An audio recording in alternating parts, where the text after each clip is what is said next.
Have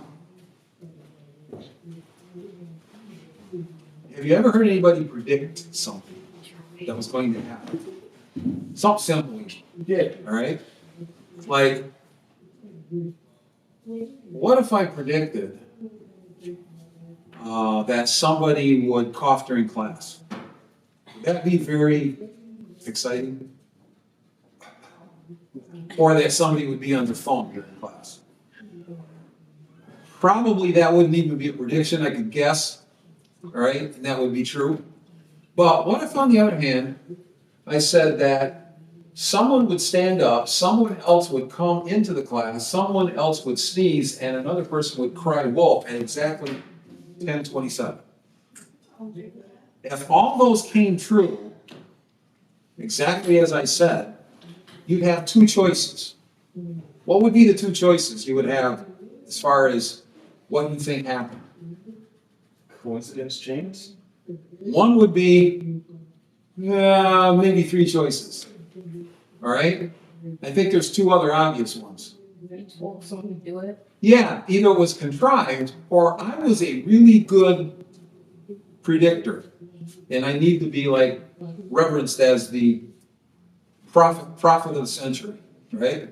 Or at least the prophet of the day. I actually did this one in a sermon years ago, but I had gotten 4 different kids to do 4 different things, okay? Just to kind of prove my point. I thought about having you guys do it, but then there wouldn't be any elective class and it wouldn't make that much sense. Back, ancient Greece. There was something called the Oracle of Apollo, and the main one was at Delphi, right here in that yellow star. There was actually others in other places. And the oracle was famous for predicting things to kings and other people that asked for information about national policy or about their marriages or about business ventures. And the oracle was a young girl. These are actual ancient Greek depictions of the oracle.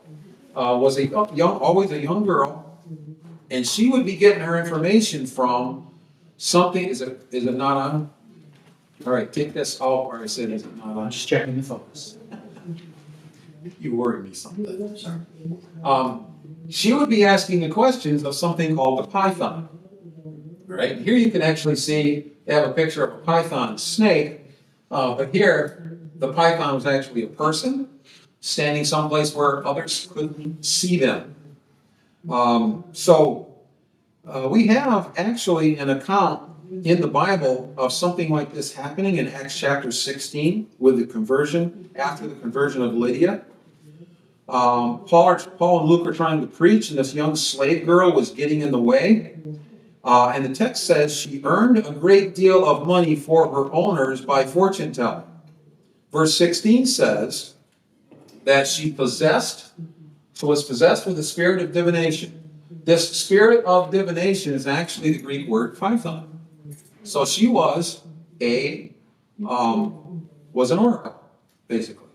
Okay? Bible's mentioned her, uses the correct Greek word, but we don't remember that as being something that happened because we don't study ancient Greek history. But it's actually talked about. This is the site of the Delphi, place in Delphi where the oracle used to be. And of course, it used to be a lot taller because it's all been eroded or torn down or whatever, but that's the little temple area and the courtyard around it, and that's, you know where that is nowadays. Gentlemen, how you doing? Good.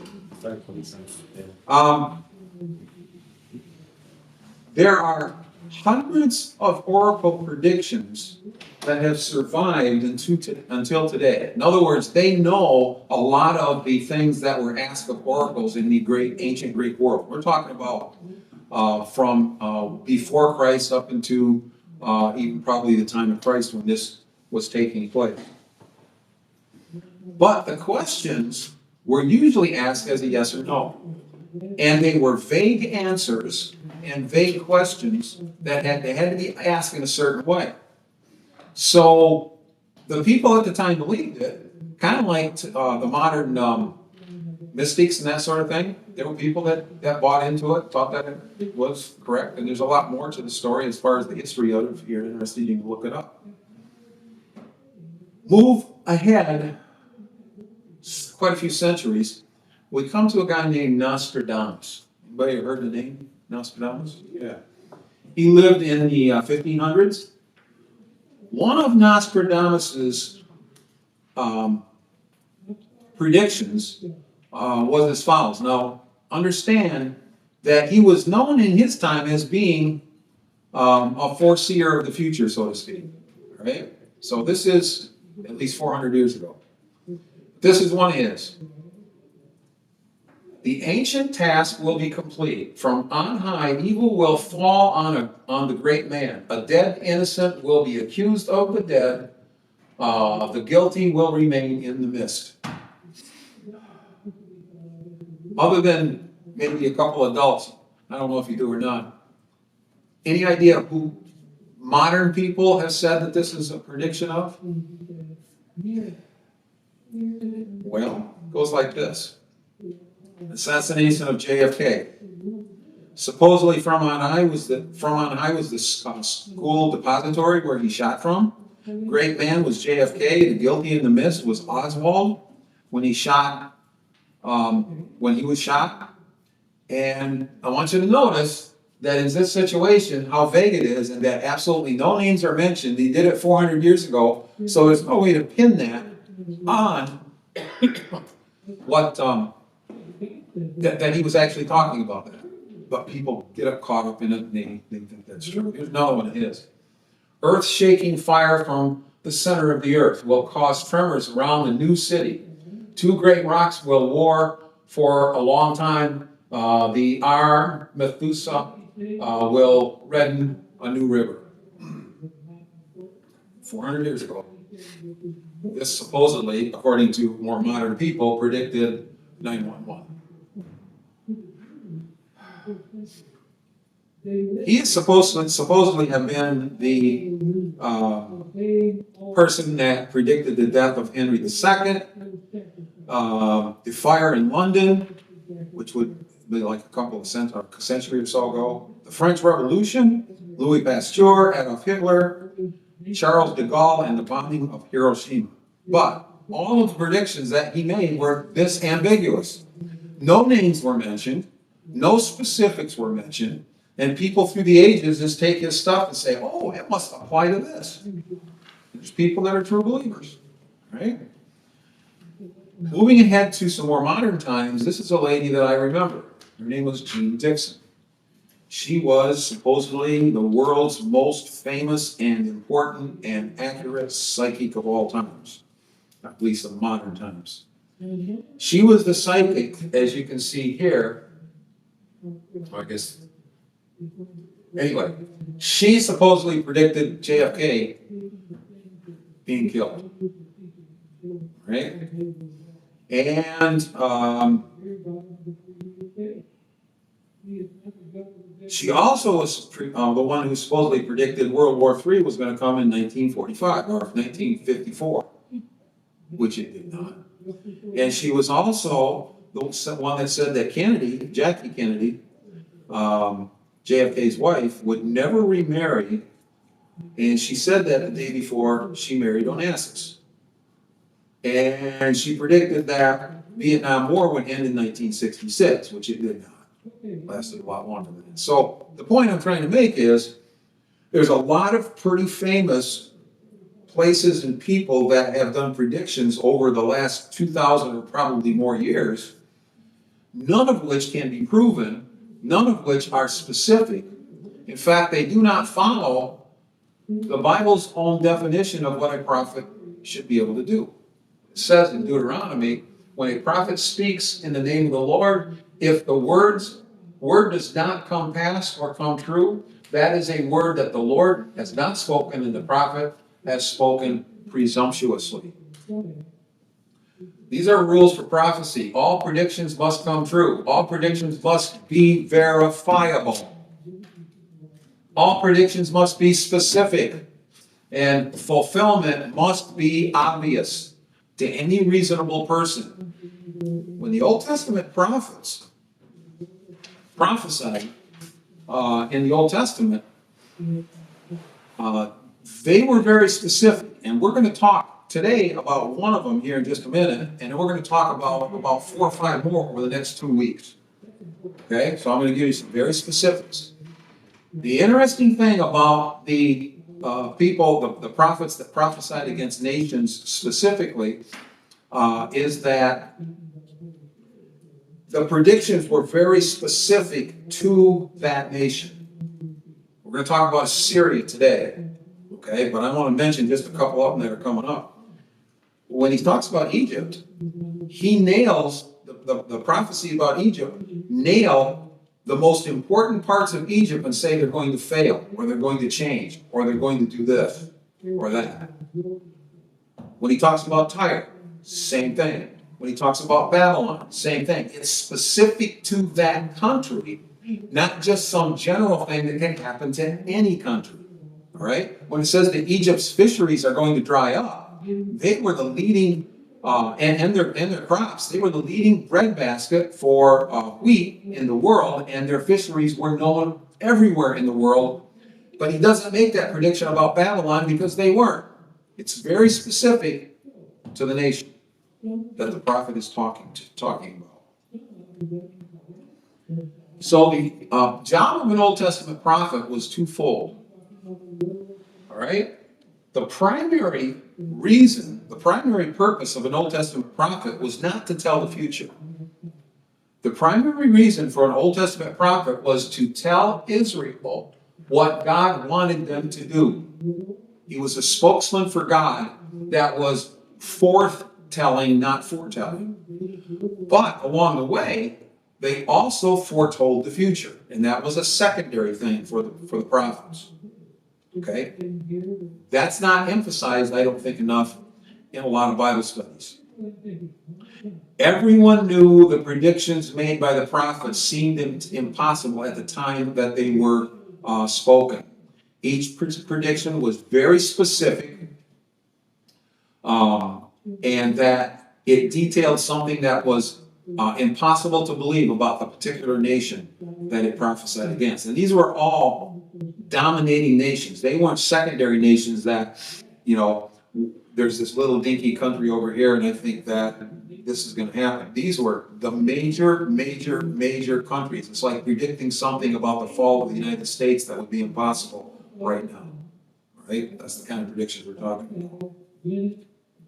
It wasn't like evil will fall some great man or fire from the center of the earth, which could apply to some things somewhere, someday, maybe. Right? So, there are 2 ways that we can view history and these predictions that are made about nations. One is that the nation's demise, and these are always about nations being taken down a notch and even totally annihilated, that the nation's demise was due to naturalistic means. And in a sense, they are done in naturalistic means. In other words, there are things that happen that are naturalistic that take the countries down. But being that they were predicted by somebody hundreds or even thousands of years before they happened, means that there's probably something else going on, and that is the failure of that nation to become is because God said it would happen, and He said it would happen because of something that nation was doing against God or against His people. All right, that's important. All right, any questions before we get into Assyria? All right, here we go. How many have studied ancient Assyria? Probably not, right? They were the most cruel and barbaric people that probably ever existed. Everyone was afraid of the Assyrians. Everybody on the face of the known earth that come in contact with them was afraid of them, including Jonah. Right? Remember, Jonah didn't want to go there. Didn't want to go to Nineveh. That was their capital city. They were horrible.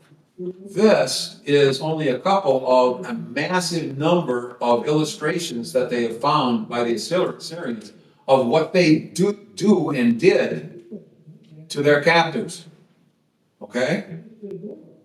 In fact, they would make depictions of this torture and send it to the next nation they planned to conquer to get inside their head. Assyria is the nation that invaded and conquered the northern kingdom of Israel, took them into captivity, killed a lot of them. And it was the capital of Nineveh that Jonah was coerced into preaching to after having spent time in the belly of a big fish. He didn't want to go there, partly because he was afraid, but mostly because he knew how nasty they were. He didn't want them to repent. He wanted God to take care of them. God said, no, you go there. They repented, but then they turned again and went back to their old ways. That's when Nahum and Zephaniah tell exactly how Nineveh would be destroyed through their mouth from God. Where do we first read about Assyria in the Bible? Remember, we've talked about a lot of these. We talked about Assyrian kings in the first part of this section of the class, right? We had statues of some of them and talked about where they're mentioned in the Bible and where they're mentioned in real history. So we know this exists. We know the Bible's telling the truth about it. Where does the Bible first mention Assyria? Back in Genesis. Okay. Now this is an ugly chart that someday I've added to over the years. I'm going to actually draw it out a little easier, but you'll see Adam at the top, Cain, Abel, Seth. Cain, of course, leads to the dark side, so to speak, through Enoch and Lamech, etc. And then Seth, of course, leads to the good side, where we have Lamech, the good Lamech, Noah, and then we have all the way down leading to through Shem, Noah and Shem down to Abraham, the 12 tribes, etc. All right, this is an important chart. If you understand that chart, then you know how Genesis is written. Very important chart. And I've taught a class on it before, but I might do it again sometime. But understanding this opens up Genesis in a way that most people don't understand, unfortunately. So where's, go back to my original question here. Where's Nineveh and Assyria in this? Well, when we get down here to Noah's day, right there, we have Ham. Then Genesis starts talking about the Hittites, the Jebusites, the Amorites, etc., etc., etc., all the way down to Sodom. All right? And then at the other side, we've got Cush taking us to Nimrod. And Nimrod is talked about as being the person that began Babel, which in turn ended up in as Babylon, eventually in the Bible. And then he also was the builder and the starter of Assyria and the city of Nineveh. So Nimrod was the originator back in Genesis of Assyria. Well, just a side note here. This side of the chart over here, we have, in a way, the Cain side drops off and is not spoken of ever again in the Bible, pretty much. But the Babylon Assyria end of this end up being the dark side of the Bible all the way through, even till Revelation. Babylon becomes the symbol throughout the Old Testament and eventually in Revelation of what God's people should not do and what the oppressors of God's people are going to be and what they're going to be like. So, Nimrod is specifically mentioned in a few passages. For instance, there's this one, the first centers of his, talking about Nimrod, kingdom were Babylon, and then in Shinar, what's Shinar noted for? Tower of Babel. Okay, so he was instigator in that. And from that land, he went to Assyria after the Tower of Babel, evidently dispersed people, where he built Nineveh. And we see Assyria as a prominent member of the Old Testament all the way through. Okay? Until we get to the time of Nahum and Zephaniah. Many geographers and archaeologists say that Nineveh and Assyria, it was huge for its day, monstrous. In Jonah chapter 3, it talks about the fact that it takes 3 days to walk across Nineveh, a city. All right? It was huge. Its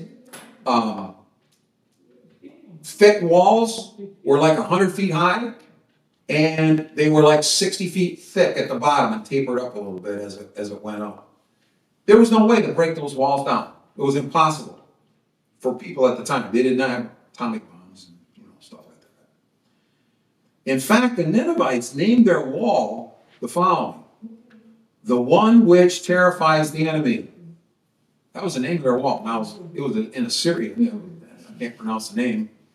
But that's what the name was. That's what the name of the wall was. You walk up to there, you were scared just seeing the wall. These are words of an Assyrian ruler from the 9th century BC, so 800s basically. Oh, by the way, this is the area. Assyria's up here, Babylonia down here, Persian Gulf, Mediterranean Sea, and there's where Jerusalem and Israel is. So that area right there was an important area during the time of the Old Testament scriptures. Just so you know, to kind of keep up, Abraham came from down here, all right? Tower of Babel was up in here somewhere, more than likely, they don't know for sure. And then Abraham, of course, migrated over to the Palestine area. So this is what one of the kings of around 800 BC said about said. He says, I destroyed them, tore down the walls, I burned the towns with fire, I caught the survivors, impaled them on stakes in front of their towns, I fed their corpses, cut into small pieces to the dogs, the pigs, and the vultures. You get the idea? They didn't care. They didn't leave anybody alive. And before they did, they cut off their hands, they cut off their noses, they cut off their arms, they cut off their legs. The heads of the warriors, they cut off and they made a big pile against the city wall. They burnt the people, the young people, and they left not one single person to survive as a hostage. The God of the Bible is often ridiculed for his command for Israel to leave no prisoners. Right? There's times when God said that. But a detailed reading of the Bible, and it doesn't take that much, shows us that the people that Israel were to destroy were not nice people. If you look closely, whenever God pours out his vengeance on a nation, he had a good reason. And we could do a whole class on several of the Old Testament nations that he did that to. Right? But he also always gives them a chance ahead of time to repent and turn from the nasty stuff they're doing and hopefully turn to him.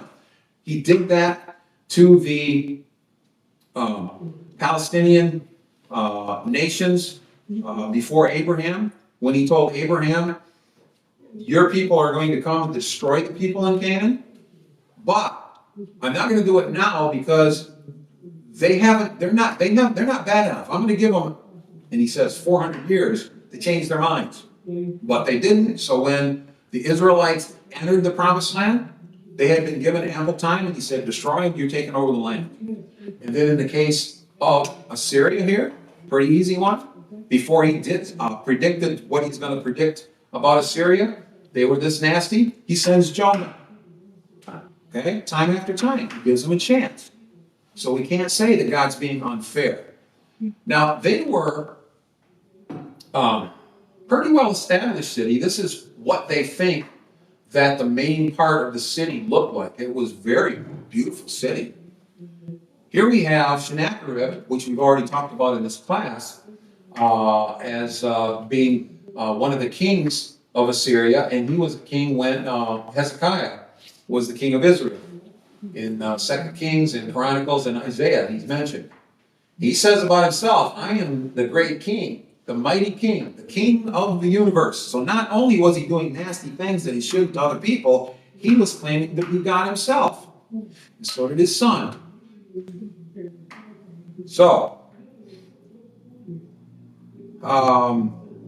he also said, I am powerful and I am to be honored.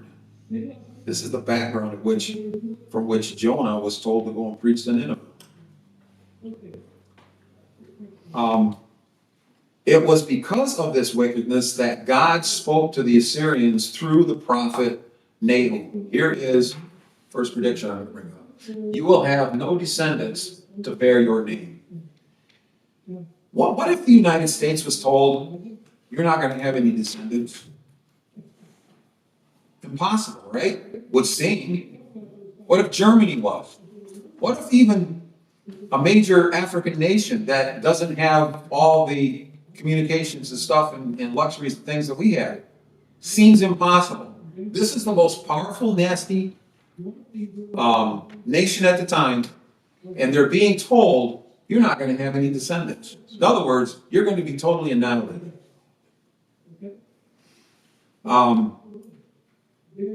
They were feared by all, but Assyria's reign of terror was going to plunge them into oblivion. Nahum made the following predictions regarding Nineveh at the time when they were invincible to the whole world.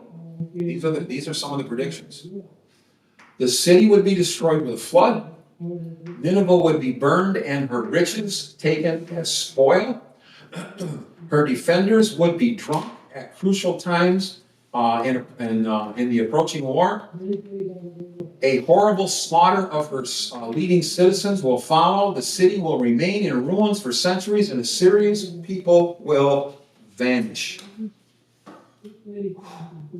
That's a lot to tell to the superpower that's trying to kill you. But that's what Nahum said. As unlikely as it seemed at the time, one by one, all of these eventually came true. And these actually came true pretty quick afterwards, where some of them we're going to see didn't happen for hundreds or even maybe 1,000 years afterwards. This one happened fairly quick, within, I don't know, less than 50 years. Way less than that. I'm trying to remember, and I don't remember for sure. First one, there was the death of Ashurbanipal, 626 BC. He was the king of Assyria at the time. And although historian sources are scarce and incomplete on this, they do know that it paints an incredible picture that shows what Nahum had said came true as it was predicted. The main attack in the Assyrian Empire came in the 7th century, which is the 600s, when it was conquered by Babylonians and the Medes.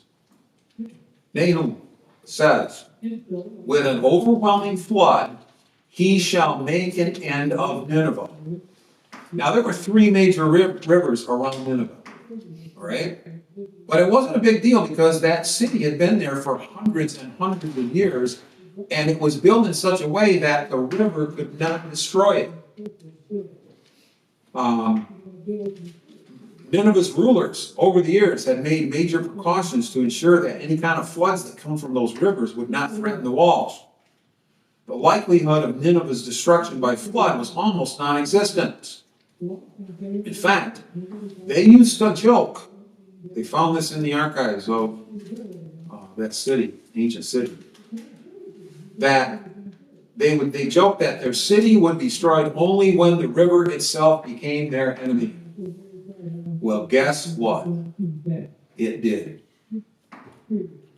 But at the same time, Nahum also said, it will be burned with fire.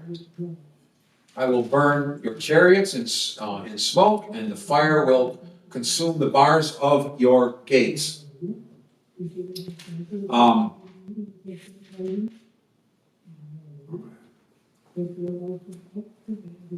The question by some is, especially at the time, how could that city have been destroyed by both water and fire? Well, the water came from the rivers, but historians also harmonized this unlikely scenario. According to documents of the time, floodwaters undermined the massive walls of the city and caused their collapse, but there was also combustible material that caught on fire.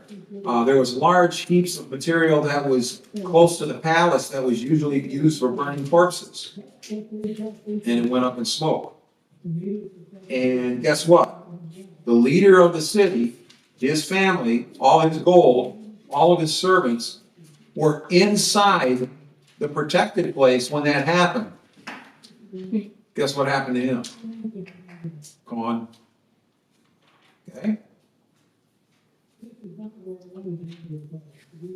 The rebel armies then gained control over other parts of the city and torched many of the remaining structures. Modern archaeology confirms that the city was burned. A historian named Leonard says that the alabaster slabs were so burnt with such hot heat that they were almost reduced to lime, which is something that takes like a blast furnace for it to happen. Nahum also said, plunder the silver and plunder the gold. And that happened, all right? The gold was taken into the place that was burnt. The people died that were in the inside of it. All they had to do when the fire was done to go in and get it all. It was taken. Nahum 1:10 says, they will be entangled among thorns and drunk with wine. And then in chapter 3 it says, you too will become drunk. You will go into hiding and seek refuge from your enemies. These were people that prided themselves on their military, and the kings of Assyria did not let their soldiers become drunk on duty. It just was unheard of. That's in their literature. They know that for a fact. We've got a historian here, a famous guy,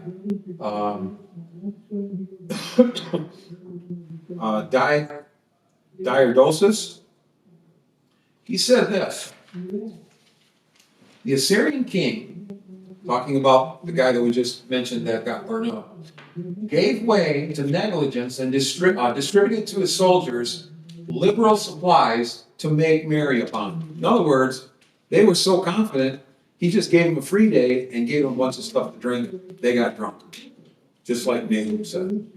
While carousing, the friends of the leader of the Medo-Persian army learned from some of the deserters of the slackness and drunkenness that prevailed inside the walls. In other words, he knew that they were just relaxing behind those 100-foot tall walls, thinking nothing could happen.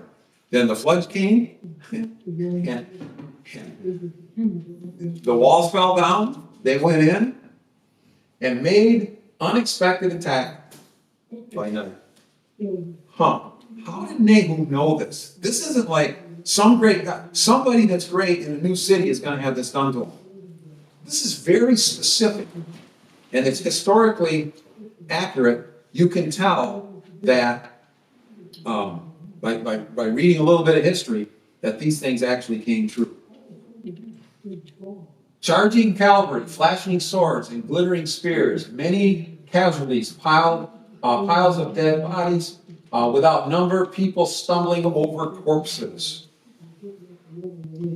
Again, the historian here wrote this: so great was the multitude of the slain that the river mingled with their blood, changed its color. It ran red, so to speak. It has been said that the violence from the attacking Medes became so out of control, it drew criticism even from the Babylonians that were on part of that attack. In other words, the vengeance that the Assyrians showed to every other nation, the Medes showed to the Assyrians. So much so, and so nasty was it, the Babylonians, who were also attacking, said, we shouldn't be doing that. It was bad. Nahum 1, verse 15. You will have no descendants to bear your name. I will destroy the images and idols that are in the temple of your gods. I will prepare your grave, for you are vile. Those that conquered Nineveh left the city in a heap of ruins. No inhabitants were left. Over time, the winter winds and the blistering summer heat took their toll.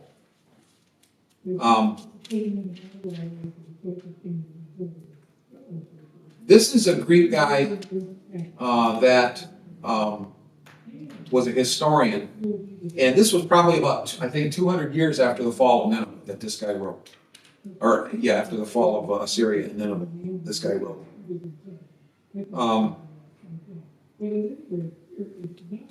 He said that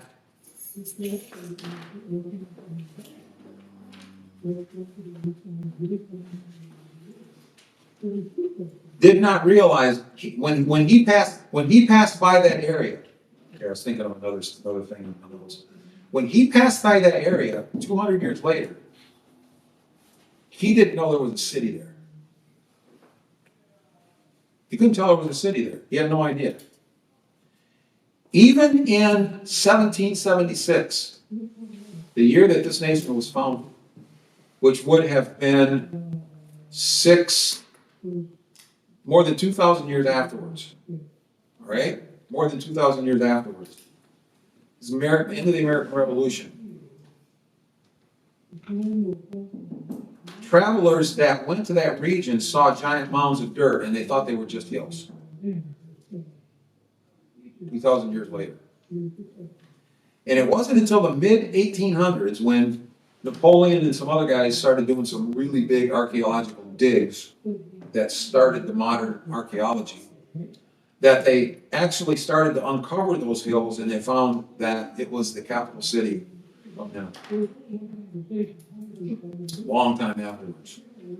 Nahum says this: King of Assyria, your rulers slumber, your nobles lie down to rest. Your people are scattered on the mountains with no one to gather them. Nothing can heal you.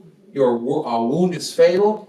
All who hear the news about you clap their hands at the fall, for who has not felt your endless cruelty. And later on, earlier in chapter 4, he says, the Lord has given commandment to you, no more shall your name be perpetuated from the house of your gods. I will cut off the graven images and the molten images.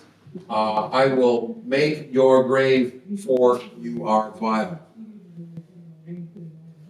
This is what the Cambridge Ancient History, Book of Cambridge Ancient History says. The disappearance of Assyrian people will always remain a unique and striking phenomenon in ancient history. This is what a historian named Walter Mayer said. No people lost their identity so completely and so quickly than the Ninevites.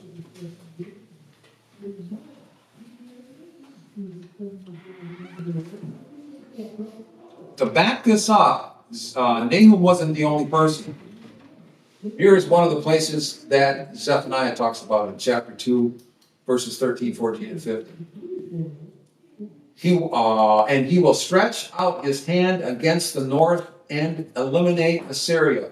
And he will make Nineveh a desolation, parched like the wilderness. Flocks will lie down in her midst.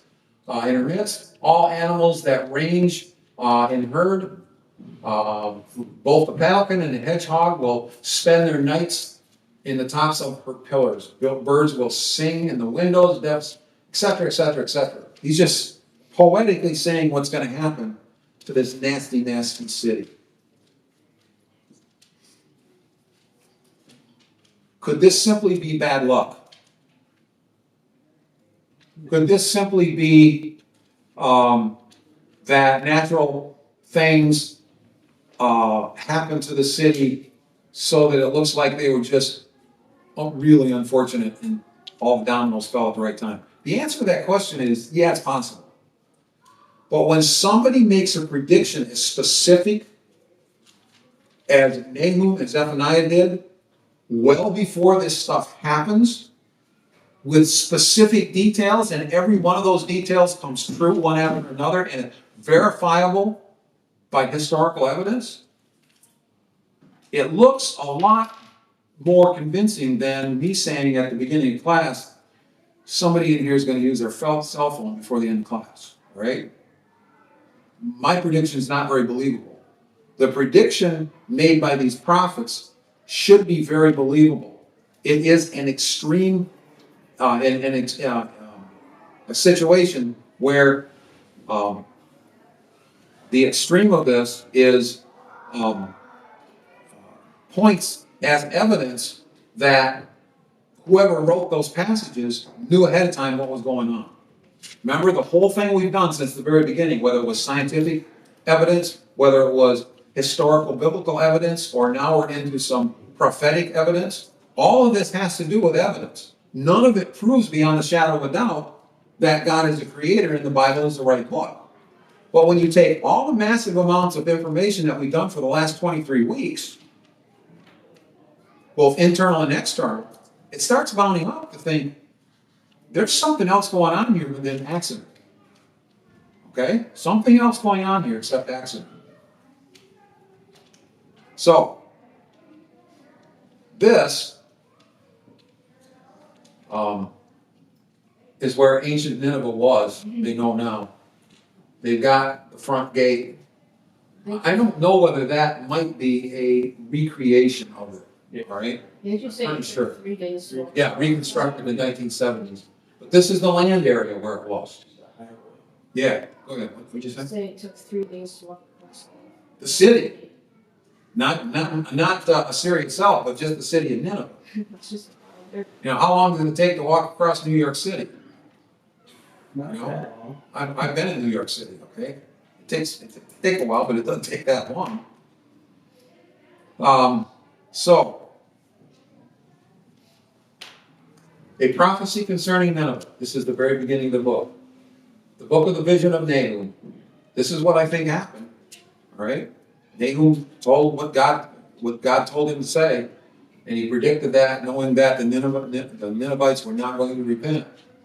He's a jealous and avenging God. The Lord takes vengeance and is filled with wrath. The Lord takes vengeance on his foes and vents his wrath against his enemies. We're not talking about people that were making mistakes. We're talking about people that were pretending to be God. We're talking about people that were taking the images of God and destroying them in nasty ways. And they had no, they didn't feel sorry about it at all. God said, this is what's going to happen to you. This, and this, and this, and this happened. Right? We're going to cover some other nations over the next at least couple of weeks. So if you're interested, come on back. Any questions?